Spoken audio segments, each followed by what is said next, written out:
5 জন 10 জন 15 জন 25 জন 50 জন নামাজ পড়লেই সেই জায়গাটা ওয়াকফের হয়ে যাবে বলেননি উনি? আমরা বলেছি আপনার অধিকার নেই। মুখ্যমন্ত্রী বলেছেন 2/3 মেজরিটি দরকার। ক্লিয়ার লেখা আছে, এটা পরিষ্কার বলা আছে যে আপনার সিম্পল মেজরিটি হলেই পাস হয়ে যাবে। সিম্পল মেজরিটি হলেই। Waqf amendment bill 2024 ordinary bill, not constitutional amendment bill.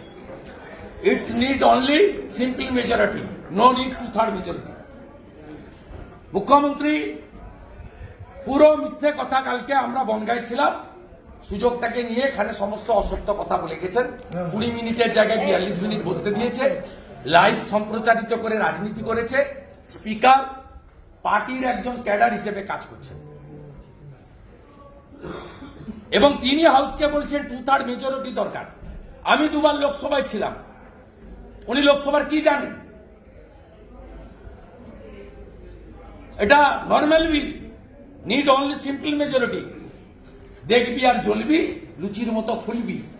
CA হয়েছে, কার্যকর হয়েছে। 370 বাতিল হয়েছে, কাশ্মীরে ভোট হয়েছে। ট্রিপল তালাক বাতিল হয়েছে।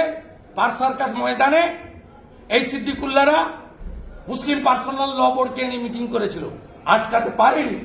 This is Hindustan.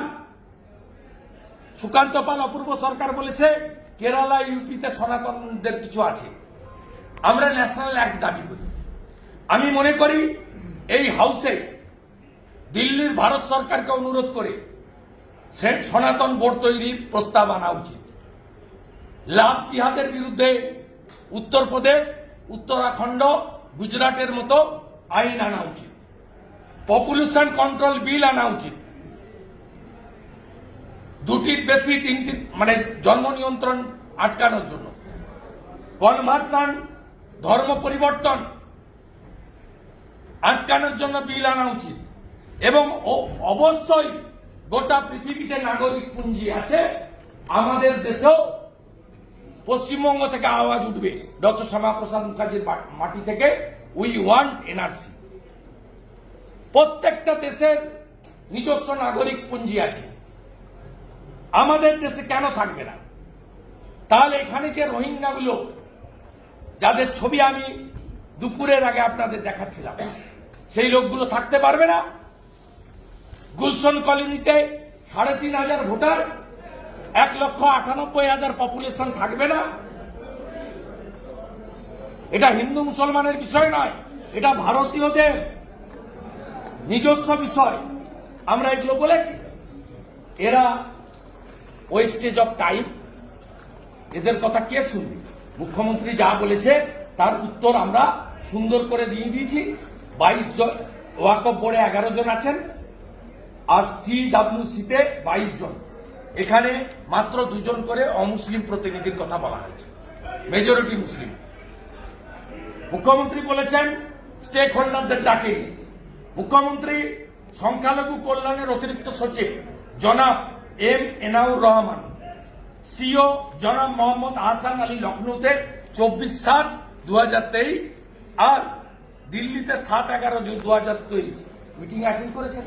4টের মধ্যে 2টো meeting. No input, no comment in resolution, মিনিটসে কোনো বক্তব্য নেই। বাজার মাতানো আর মুসলমান ভোটকে, এমনিতে তো মোর দ্যান মেজরিটি মুসলিম ভোট পেয়েছেন। মালদা, উত্তর দিনাজপুর, মুর্শিদাবাদে অল্প কিছু এদিক ওদিক হয়েছে, সেইটাকে ফিরিয়ে এনে মুসলিম ভোটটাকে 100তে 100 করতে চান। এই মুখ্যমন্ত্রী সিএএ কে এনআরসি বলে আগুন লাগিয়েছিলেন বাংলায়। এই মুখ্যমন্ত্রী শ্যামবাজার থেকে স্মৃতির মোড় হেরে, এই সিদ্দিকুল্লাহ মাদ্রাসার বাচ্চাদের নামিয়ে প্রথম বর্ধমানে বাসে আগুন লাগিয়েছিলেন। আমরা এর বিরোধিতা করি এবং আমরা মনে করি ভারত দ্বিজাতি তত্ত্বে ভারত ভাগ হয়েছিল। মুসলিমদের জন্য মোহাম্মদ আলী জিন্নাহ তৈরি করেছিলেন পাকিস্তান, আর হিন্দুদের জন্য হয়েছিল ভারতবর্ষ, তাই হিন্দুস্তান।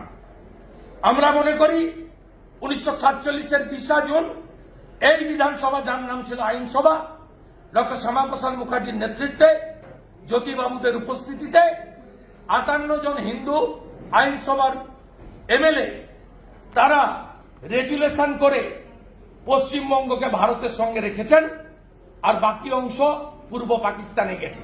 সেদিনও সিদ্দিকুল্লাহ চৌধুরীর মতো 21 জন মুসলিম আইনসভার এমএলএ ভোট দিয়েছিল পাকিস্তান মুক্তির জন্য। ডক্টর শ্যামাপ্রসাদ মুখার্জিকে প্রণাম করি, জ্যোতিবাবুকে সম্মান করি। তারা যদি সেদিন না করতেন, আজকে বাংলাদেশের মতো আমাদের প্রত্যেকের অবস্থা হতো। মেয়েরা শাখা পলা পড়তে পারছে না, চিন্ময় প্রভু লইয়ার পাচ্ছে না, মাথার সিঁদুর দেওয়া যাচ্ছে না, গলার কণ্ঠি নেই, মাথায় টিকা টিকি শিখা কেটে ফেলতে হচ্ছে, ধুতি পরা বন্ধ করে দিতে হয়েছে। হিন্দু ছেলেমেয়েরা কলেজ ইউনিভার্সিটি স্কুলে যেতে পারছে না, হিন্দুদের বাড়ি থেকে বেরোনো বন্ধ। আজকে যদি 47-20 জুন ডক্টর শ্যামাপ্রসাদ মুখার্জি আমাদের এখানে না রেখে যেতেন, আমাদের অবস্থাও একই জিনিস।